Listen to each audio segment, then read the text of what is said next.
এই BSF light জ্বালাই দাও। বিজিবি বলছি, লাইট বন্ধ করে পুশিদের ধান্দা। তাড়াতাড়ি লাইট জ্বালাই দাও।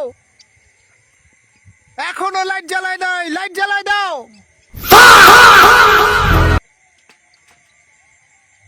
ভাইরে ভাই, এই বাঙ্গো মুসলিম জাতি এখনও বুঝতে পারছে না তারা ভবিষ্যতে কি এক মারাত্মক ধরনের বিপদের মুখোমুখি হতে চলছে। এই জাতির ঘুম কবে ভাঙবে?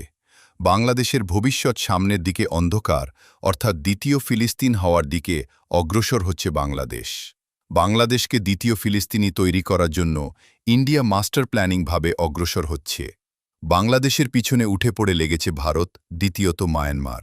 দুই দেশ তাদের মুসলিম নাগরিকদের অবৈধভাবে জোরপূর্বক বাংলাদেশে পুশ ইন করছে, কারণ তারা ভালো করেই জানেন বাঙ্গুদের সামরিক শক্তি দিক দিয়ে অনেক দুর্বল।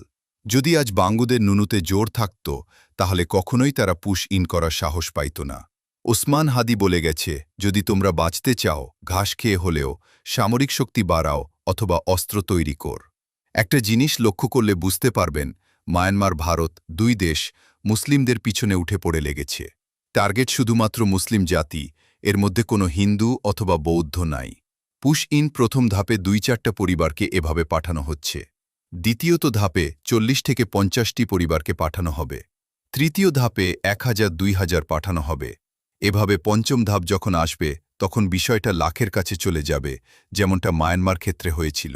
তাই বলি কি, দ্বিতীয় ফিলিস্তিন হতে না চাইলে বাংলাদেশের সকল জনগণকে ঐক্যবদ্ধ থাকতে হবে এবং বাংলাদেশ সামরিক শক্তি দ্রুত বাড়ানোর জন্য বেশি বেশি করে লেখালেখি করতে হবে এবং সরকারকে চাপ দিতে হবে। বাংলাদেশের জনগণের দাবি একটাই, সামরিক শক্তি বাড়াও হে বাঙালি, যদি বাঁচতে চাও।